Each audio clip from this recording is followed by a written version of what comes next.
Hello, my name is Kian Devitan and I am an investigative journalist who focuses on extremism, and I've mostly covered the Order of Nine Angles, ONA/ONA, and other far-right extremist and terrorist organizations like the Atomwaffen Division, the NSO, and the base. To I've also interviewed uh, quite a few famous neo-Nazi extremists and also some people associated with Al-Qaeda, like David Mayat and a few others that people don't know about, as the majority of my work has been left unpublished.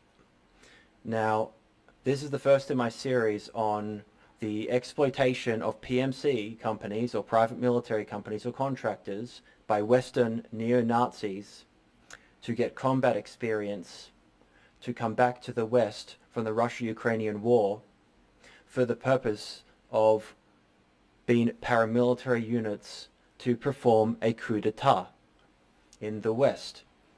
Now, this sounds absolutely insane.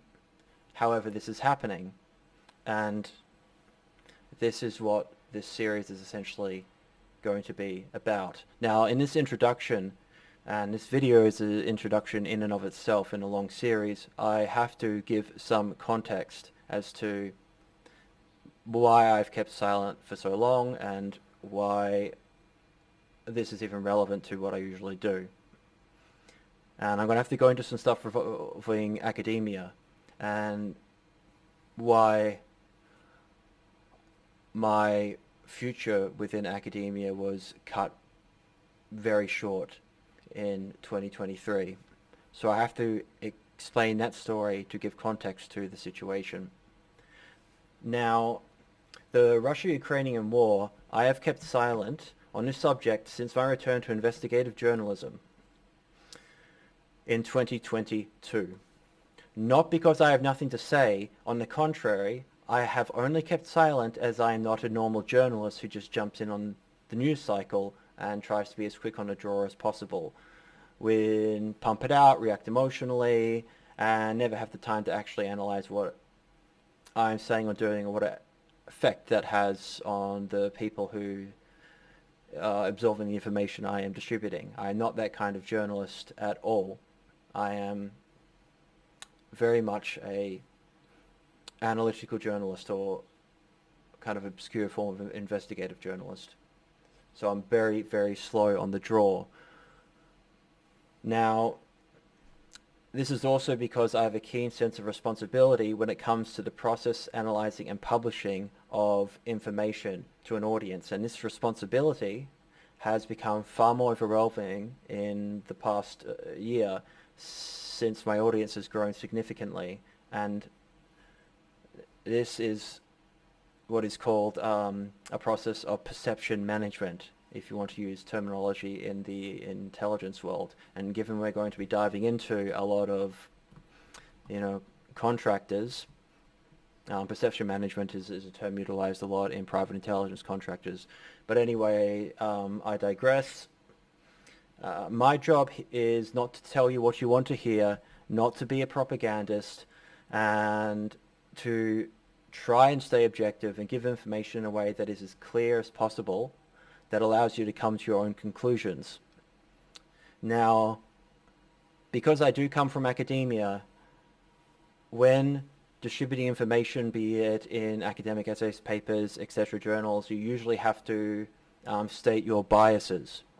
And so I'm going to be doing that quite clearly. Now, I do have a bias regarding the Russia-Ukrainian War and these private military companies. And this is why I have taken so long to go into this subject, as I did not want to react emotionally or feel the hysteria on both sides, especially during 2022 and 2023. So I have kept my silence. However, that does not mean I have not been doing work. Now, not since my investigation into the Order of Nine Angles, or the O9A, have I put so much effort into an investigation. Ever since the war got hot back in 2022, when I was still involved in IR, international relations, at a very prestigious university in Melbourne, I go into how this proxy war has been used by neo-Nazi extremists who are exploiting the West's involvement in the Russo-Ukrainian War to be essentially snuck into Ukraine as private military contractors. So why would neo-Nazi extremists and people associated in groups like AWD, also I know a lot of Niners who are doing this too, and to be very clear, I'm not doing this to try and call any of you guys out or, hassle you and ruin the game and what you're doing, okay? I'm not trying to give you guys a hard time. However, this is a story that needs to be out there. Now, so why would neo-Nazis join groups like Azov? Well, it's not for the purposes of killing Russians and Slavs. Some neo-Nazis, yes, they're going there for Lebensground, like in Mein Kampf, they want to clear out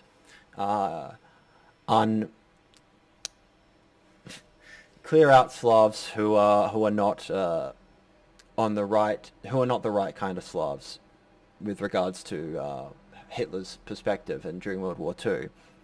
So, Russians and Serbians are very, very disliked by classical neo-Nazis, to put it simply. So, some are there because they want to kill Slavs for Lebensground, get rid of us filthy Eurasian scum. YouTube, I'm saying that satirically, don't ban me over this. Now, the media likes to point out, and it goes, that people are doing this, but it goes a lot deeper than that. Now, I know so many people involved in neo-Nazi extremist movements and terrorist organizations, and no one cares anymore if you're Russian or Serbian. It's not the old days, like when I knew when I knew Combat 18 guys, right? Nobody cares in the NSM movements about me being a Serb anymore. These movements and ideologies, they have dramatically changed their perspectives on Slavs in particular over the past 15, 20 years.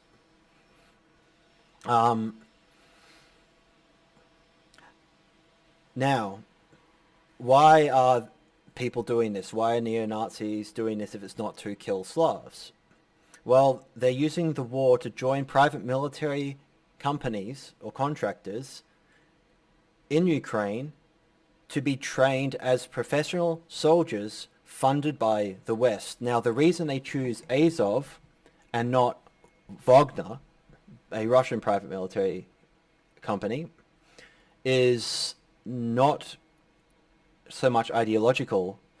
I know Ukrainians had some pretty brutal SS units, and you can as a Nazi, I won't go into all this now, but sort of Ukraine has a better not similar to Croatia, but they were sort of okay by the Nazis back in World War II. They had the most brutal SS units, other than a couple. So it's not just for that reason. It's because fighting for a group, a mercenary, and these are mercenary groups. They do not care about the war, who wins. They don't want to die. They're there for the money, for the most part. Now, they're joining on the side of the West in particular. And yeah, I know people like Jake Hanrahan, journalist who doesn't like me, he likes to point out all the neo-Nazis on the Russian side. To be very clear, most of the Nazis on the Russian side, like I see people like Preston Stewart posting images of a bunch of Russians waving and claiming that they're, Sikh hailing and stuff like that. No, if you know anything about actual Nazis, they take I'm not going to do it because I'll get in trouble. But they take Sikh hailing very, very seriously. And it's a very, like when I was dealing with them back in the day, I messed up because I was intoxicated, and when you're surrounded by neo-Nazis, doesn't matter if you're a Nazi or not, and everyone's Sikh hailing, you better join in if you don't want to have um, grievous bodily harm done to you. You know what I'm saying? I was so intoxicated. I'm talking about when I was a teenager. I'm in my 30s now. I did it with my left hand, and I didn't do it right. Oh boy, did that almost got me into serious trouble. But luckily for me, everyone knows that I am horrendously dyslexic, and part of the issue with dyslexia is you get your left and right mixed up sometimes. It's not just words and letters. So I use that as an excuse.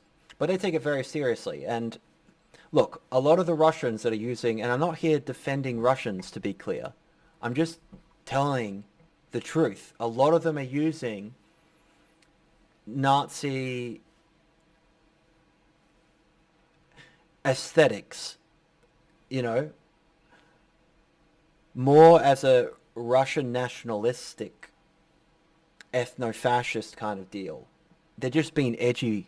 They're being edgy boys, guys. Chill out. Like, they're using some edgy stuff, but they're Russians. It's a people don't understand the Russian perspective.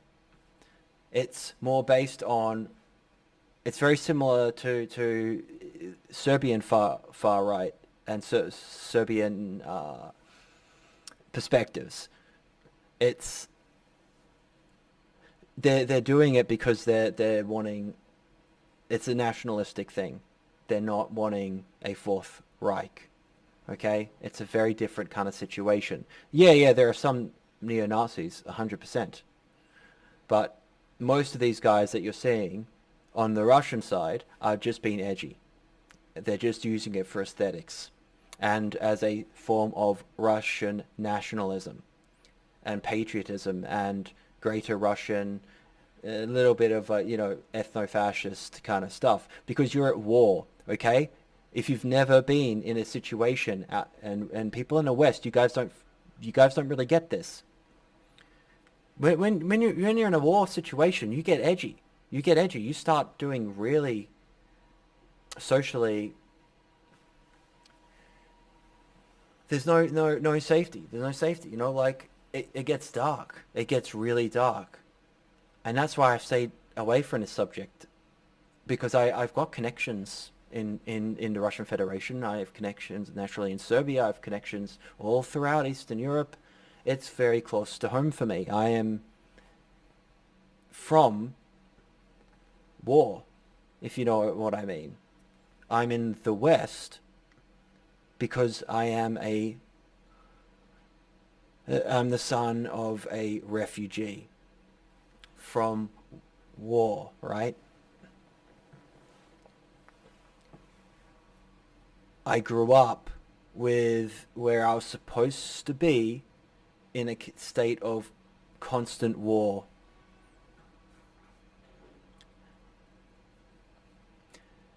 There is a complexity that gets lost in all this, and that frustrates me greatly. So I'm not here to defend people doing messed up stuff. I'm just trying to give a more balanced perspective.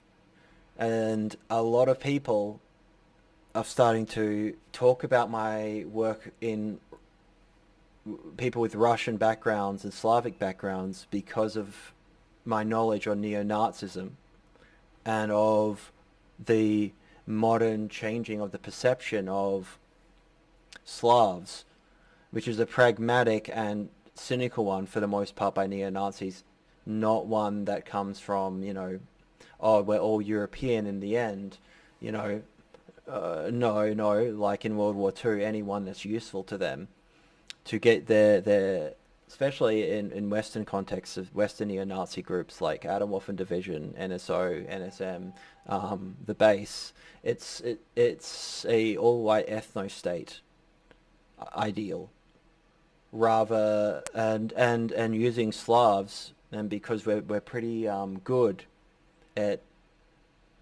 being crazy and killing, we are useful tools. However, once the all-white ethno-state has been established, Slavic neo-Nazis, I'm sorry to say this, especially in the West, I think the perception will return back to what it was before. You're all being used. We're still not human to them. And I'm not saying all, but some who have no Eastern European background, they would still harbour some very traditional resentment. So we're useful. We're useful. It comes from cynicism, though, and they will eventually turn on you. It's the same with everything, but this is a whole other subject for another time. But I know a lot of people who are from Eastern European backgrounds, and not the right kind, like Croatian, but, you know, ones that the Nazis were not fans of, who have been involved in neo-Nazi terrorist organizations. And I'm telling you, you're just useful. Once things change, and they won't, but say you win, so you guys win, you get what you want. That ethno-fascistic state is going to then turn on you. It's just they have lost so much hope, the modern neo-Nazi movements, in ever establishing a all-white ethno-state anywhere in the West, that they are having to broaden their horizons and unite with people that they would normally despise. And it's gone on now for so long that people have forgotten. So just a little warning to Slavic neo-Nazis who are involved in Western neo-Nazi groups. I know this is off the rails, but this is just an introduction, people, and setting the stage for a long investigation and coverage of the Russo-Ukrainian War and the private military companies. Now, this is, from this point in the video, things are getting a little bit more serious. Now, they are choosing Ukraine over Ukrainian PMC groups rather than ones like Wagner, who are in Africa at the moment, because it's much easier to be able to go to Ukraine fighting for the right side, i.e., this is from a Western perspective, you know, for Ukraine, and be able to come back to the West without getting, you know, arrested, possibly charged with treason, having the intelligence services come down on you hard because you went off, took money to go and fight in a foreign war for a country that is essentially we're at war with. And there's no other way around it. We are at war with Russia. Now, so they're choosing groups like Azov and a multitude of other PMC companies because they're able to come back to the United States, the UK, the United Kingdom, you know, Australia, in order to prepare paramilitary units back home in the West so they can be hardened veterans with extensive combat experience, have connections with the CIA, MI6, ASIS, and other spook connections, NATO connections, connections to arms suppliers, all through their being, you know, smuggled into Ukraine and everything. So you get a lot of connections within not only the private military world, but within the intelligence services and the people that are moving you in there, the people that are supplying you the equipment and the arms. So if you survive, you've now got all these connections, and it's far more complicated and far deeper than if you're just in the standard Western military establishment. So people who freaked out about the, I'm going to pronounce his name wrong, but the Ethan Mauser case, the person that Sutter set up to make it look like he was going to commit a terrorist attack on his own unit in Italy as part of a posting in the US Marine Corps, and he got 45 years in prison for terrorism. Even though it was a case of entrapment. But he did steal information and weapons to help far-right neo-Nazi extremist groups, 100%. And you think that's bad? Imagine guys with associations with the intelligence services, with arms dealers, weapon suppliers, manufacturers, with all the complexities of this. This is how groups like Al-Qaeda got started when they were fighting in the Soviet-Afghan war as Arab-Afghan Mujahideen, getting snuck in to Afghanistan in 85 by the CIA working with the Pakistani intelligence services to bring them down through the border. And this is the reason why I've got connections with these people. Like this goes a long way. And these guys then became seasoned. They then, guess what they did? They came back, forming the most complex terrorist network cells in modern history, and were able to commit horrendous, real terrorist attacks, i.e. goodbye to towers, 3,000 killed, like that, nothing. Bringing on the US enforcing the Patriot Act and the war in Iraq. Serious consequences come from people involved in these movements. I've got contacts with people who fought in the Soviet-Afghan War, or Mujahideen, because of my time. I met some, I can't go into it, actually, in the Middle East. This is a key ring, this is a whole other story. This convoluted video is so much to go into that it is almost impossible to not go off script. But I do want people to listen to me. So the plan is essentially, and this sounds insane, but I've talked to these people, okay? I've talked to these people. This is why they're doing this. And it would be nice if somebody actually listened to me for a change. And I'm not trying to mess things up for contacts or anything like that. No, this is my job, is to report on this stuff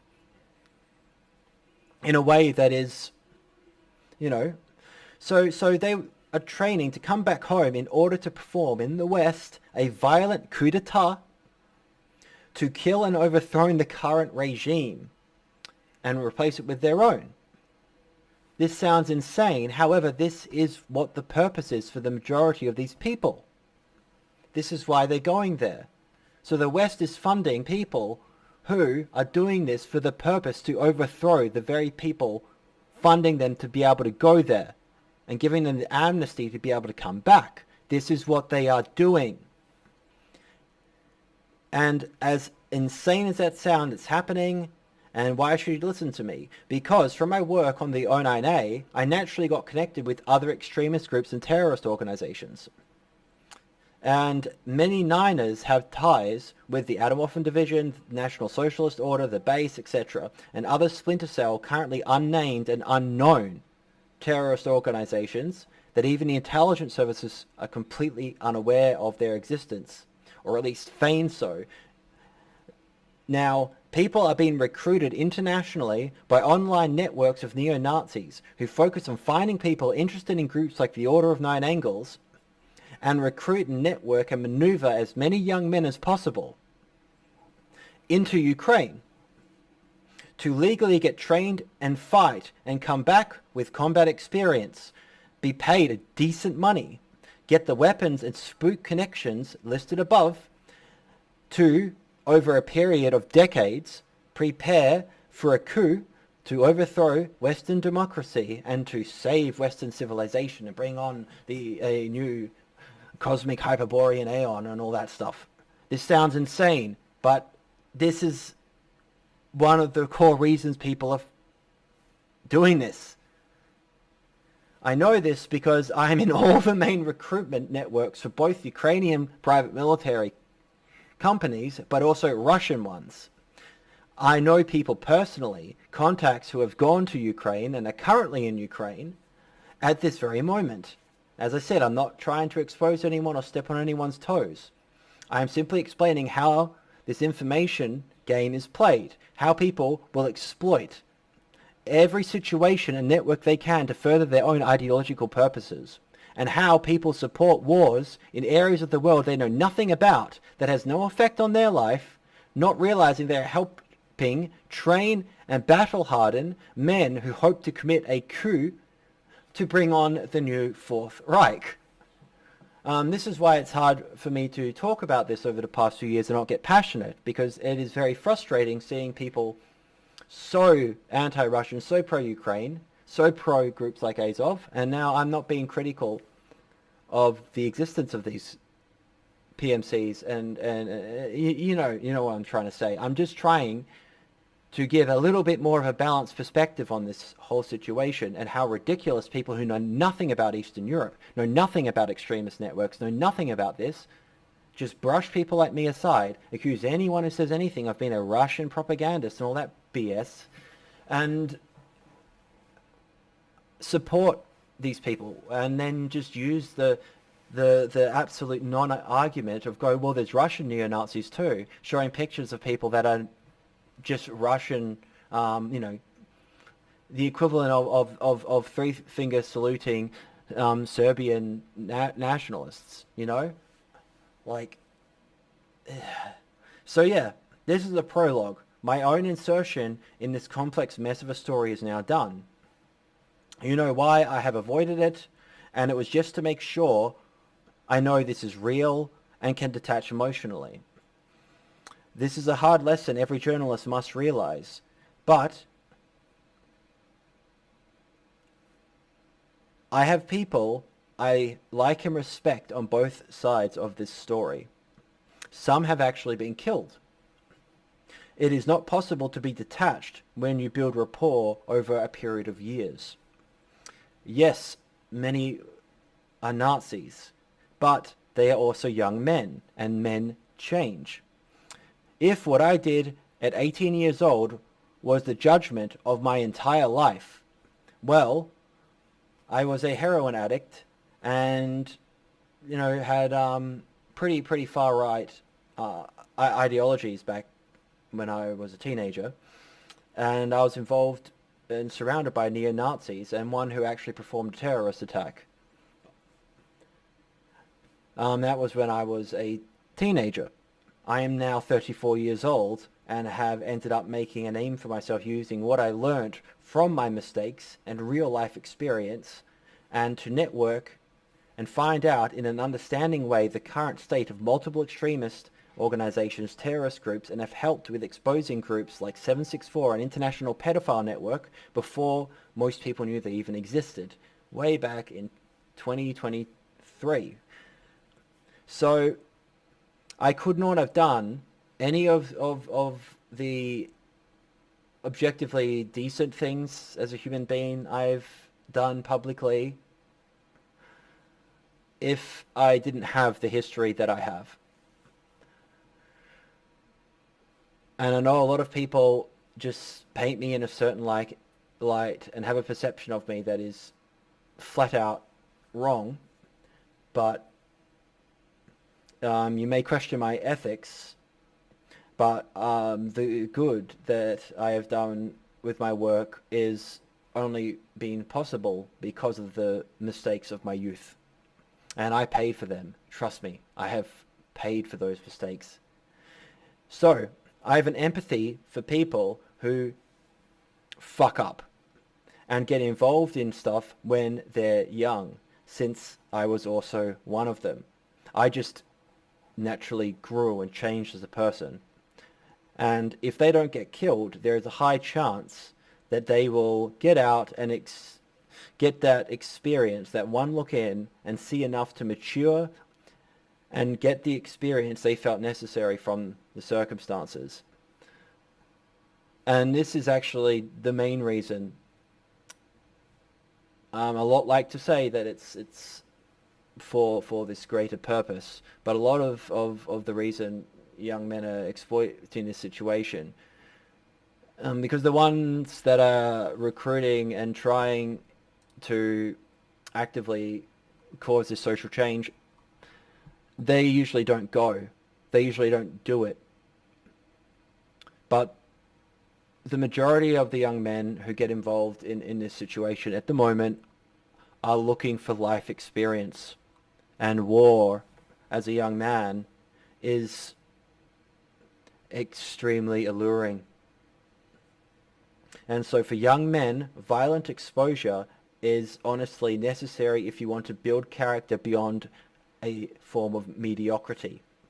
I hope I have not influenced anyone or any contacts to go and emulate being, quote, experienced, to then go into violence. However, like I've told many of them who have explained to me their circumstances with regards to going to Ukraine, I usually make the same statement. I cannot judge them for doing it.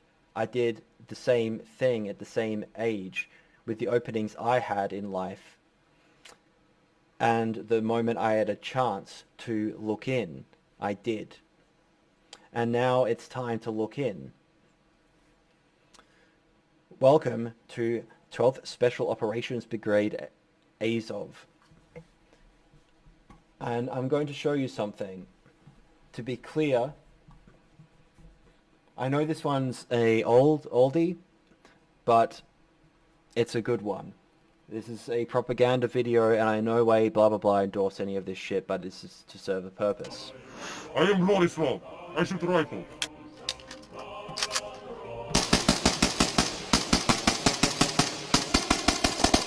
Okay, this guy. Okay, this guy here. I am Lorislav. Okay, so this guy here, if I move myself over a little bit, he's got the Atomwaffen Division patch there. He's wearing the mask. He's got. This is a member of Atomwaffen Division, a neo-Nazi designated terrorist organization in Ukraine, making some propaganda.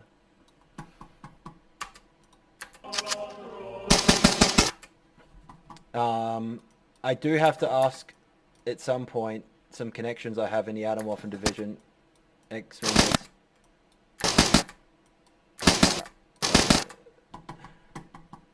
I need to use... I've got pictures of everything. They sneak a lot of things in this. I need to work out who this guy is, who flashes on the screen.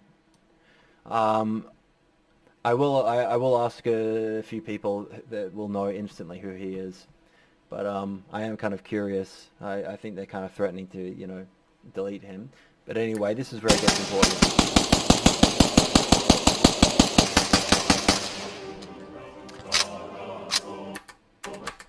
There we go. Why now that's a symbol for what? For Azov. For Azov. A group that is 100% funded by the West. Why would a neo-Nazi terrorist organization be so into that? Now, with groups like Wagner, I can't show you their recruitment websites because in the West they don't fucking exist. I'm in all their recruitment purely for educational purposes, of course, but yeah. So you can join them. It's easy. You just fill out this form here. You don't even need to go through the majority of the BS. Like, you can actually just, you know, citizen or foreigner, you know. I'm not supporting this in any way. I'm just telling you how easy this is compared to Russian, and that, yeah, you know, people are doing this. I can show that footage of this guy because, you know, this is very well-known propaganda. And I am Lorislav. I shoot rifle. I have a few theories about this one.